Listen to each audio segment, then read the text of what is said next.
Hey everyone, we're here for another quick conversation for the long haul of leadership with Todd Bolsinger, and we're looking at a quote today from episode 204. This is Tim Soren's.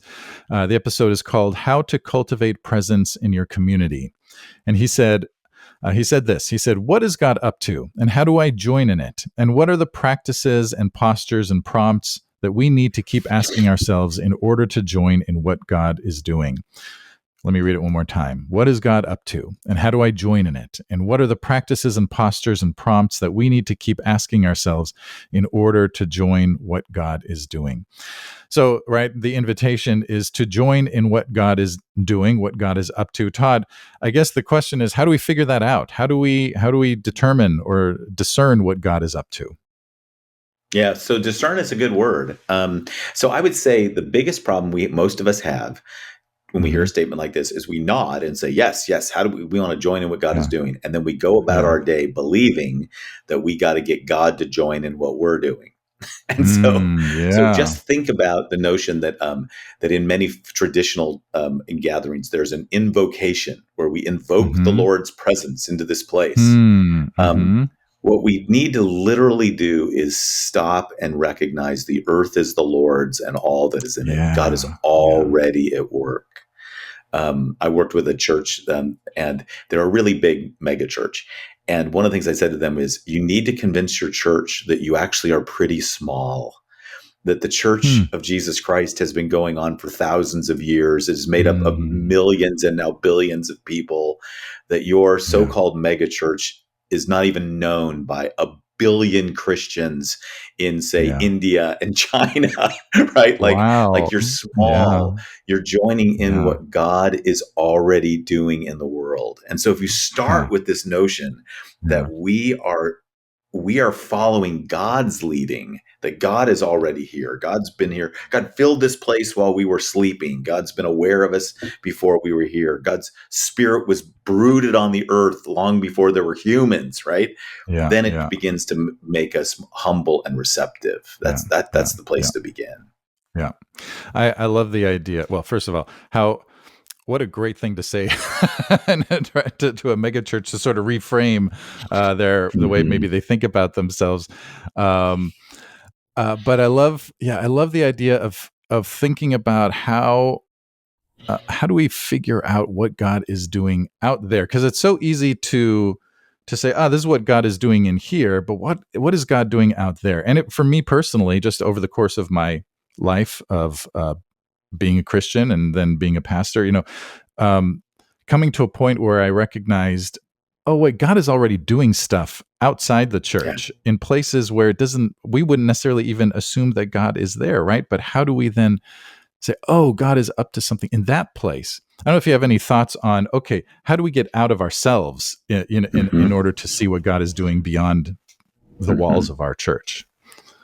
Well, one of the things Tim Sorens says is that we need a Hmm. different set of practices and prompts. So I'll tell you Yeah, one of yeah. mine. One of mine has been, I used to struggle a lot with the fact that when I get up early in the morning, it was hard for me to actually have a prayer time because my brain Hmm. wants to go to work. Like I wake up Yes. in the morning and my brain clicks in. I'm like, I'm ready to write something or do something or Yeah, have yeah. an early morning meeting. And I always think I should pause and pray first. And my spiritual director once said to me, Todd, what would it be like if you realized that the day started with your going to sleep? Think about your day like a Jewish Mm, day. You're going to go to sleep and God's going to work all night yeah, long. And yeah, when you wake up in the morning, your prayer is, okay, God, what would you like me to do that you've yeah, already been yeah, doing all night yeah. long while I slept? Right. So now I pray at night, and I pray. My practice is looking back at the day in gratitude and doing a Hmm. kind of a prayer of examine, Yeah. and then saying, Lord, while I sleep, my act of faith is going to be to sleep and rest in you, Mm, trusting that you're at work. hmm. When I wake up Yeah, in the morning, you please tell me what you'd like me to do. yeah, And yeah. now my prayer is really a prayer of discernment. God, what have you been doing all night long that I couldn't see or do Right. that is in the rest of the Yeah, world that I need to yeah, engage somehow in my own little corner of it? And yeah, that alone, just that posture, begins to make me aware that God is the Lord of the whole earth and is aware in lots of yeah, places. And I just need yeah, to do a small thing. That's yeah. one of my practices. That's great. It's it sounds like a kind of listening, right? You're listening to Yeah. God. You're letting God speak through the night, and then you wake up and you're listening. Okay. Um, I was thinking the other thing that I've encouraged folks in my churches to do is listen to the people that you work with. Just don't try to witness to them necessarily. You know what I mean?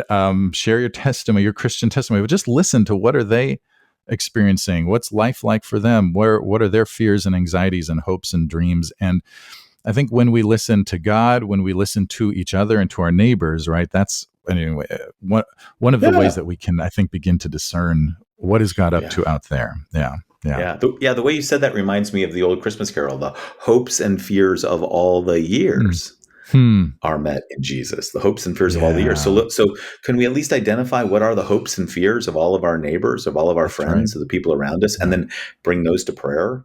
yeah, I'll tell you, one of the things I do is I think the most important prayer I pray is out of the Lord's Prayer: "Your kingdom come, your will be done on earth as it is in yes, heaven." yeah, And heaven doesn't mean the great celestial sky. It means it is the space where God is already actively moving.